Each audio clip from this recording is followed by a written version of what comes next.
भगवान की मुख्य जो पटरानियां हैं वो 8 हैं। कितनी है जी?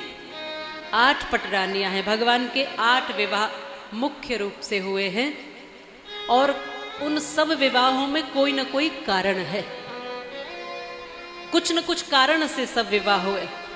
भगवान धर्म की रक्षा के लिए आए हैं और धर्म की रक्षा हेतु जो जो भगवान को करना पड़ता है वो सब करते हैं। वो द्वारिकाधीश हैं। तो वास्तविकता ये है कि भगवान की मुख्य रूप से 8 पटरानियां हैं, जिसमें मैया रुक्मणी जी का विवाह सर्वप्रथम हुआ, फिर जामवंती जी का विवाह हुआ भगवान से, फिर सत्यभामा जी से विवाह, फिर कालिंदी, मित्रविंदा, सत्या, भद्रा, लक्ष्मणा, ये अष्टपटरानियां का हमारे ठाकुर जी की है। उसके उपरांत जिनके लिए कहा जाता है 16,108, तो 8 तो ये हैं और 16,100 जो राजकुमारियां थी वो भौमासुर की कैद में थी। वहां जाकर भगवान ने उन सब राजकुमारियों को निकाला उस कैद से। बड़ी यातनाएं झेल रही थी, बड़ी पीड़ाएं झेल रही थी, बड़े दुख और तकलीफ में थी। तो वहां प्रभु पहुंचे और उन सब को मुक्त किया और मुक्त करने के बाद उनसे कहा कि अब आप स्वतंत्र है, सुरक्षित है, डरने की आवश्यकता नहीं है, अब अपने अपने पिता के घर तुम सब जा सकती हो। उस दुष्ट का वध हो गया, अब भयभीत नहीं होना। वो डर से कांप रही थी, भयभीत हो रही थी, बरसों से कैद में थी इस राक्षस की। क्या क्या जुल्म उनके साथ हुए होंगे, कितने कष्ट में, कितने दुख में होंगे। भगवान ने कहा जाओ अब तुम अपने घर चली जाओ।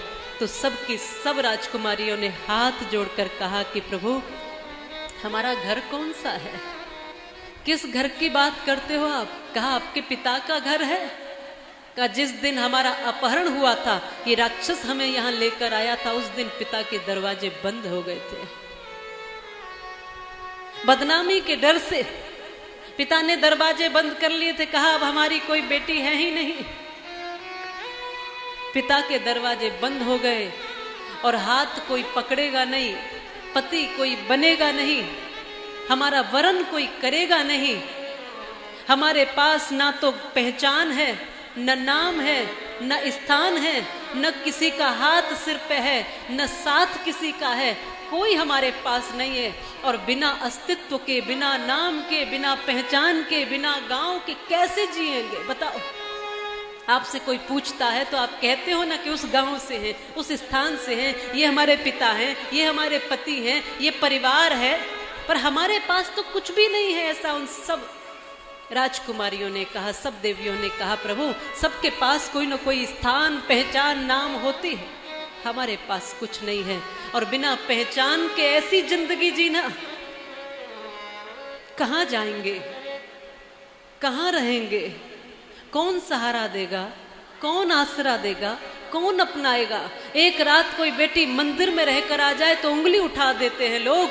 हम तो कितने वर्षों तक कैद में रहे भौमासुर की, कौन हमें पवित्र समझेगा, कौन हमें जीवन जीने के लिए एक दिशा देगा? हमारे पास एक ही उपाय है कि हम सब मिलकर आत्महत्या कर लेते हैं। अब जीने का कोई लाभ नहीं है प्रभु, अब नहीं जी सकते।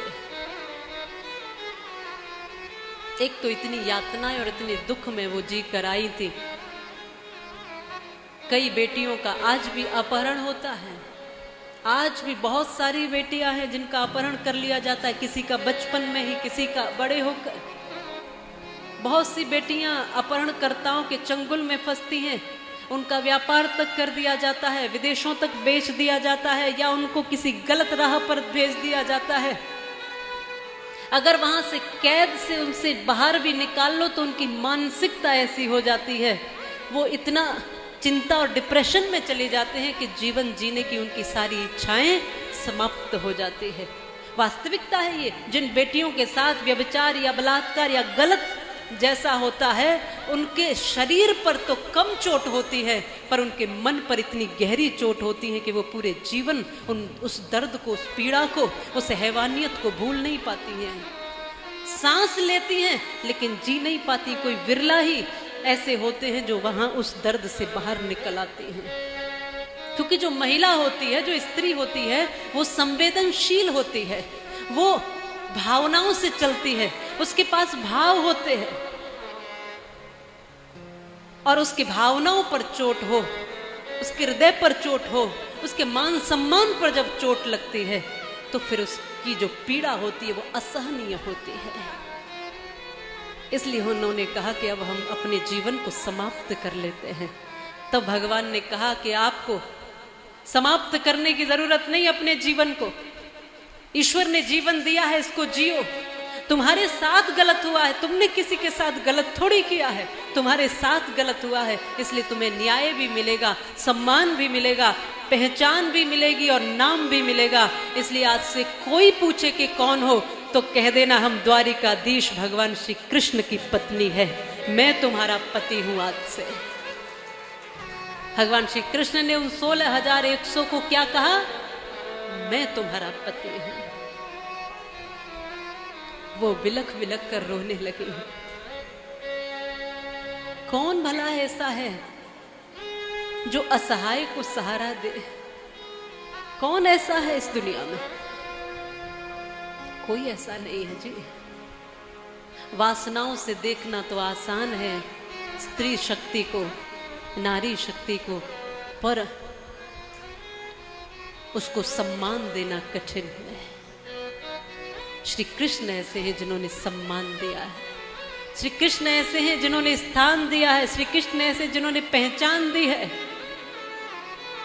कहां से हो, कौन हो, क्या हो, कुछ नहीं पूछा। कहा तुम आज से द्वारिका में निवास करना, तुम सब की सब द्वारिका में सम्मान से जियोगी, और कोई भी पूछे कि कौन हो, कह देना हम भगवान द्वारिकाधीश की पत्नी है।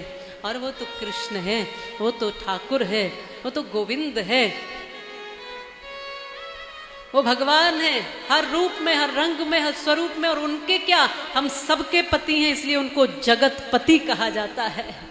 जगतपति है, वो स्वामी है, सबके सबके रक्षक हैं।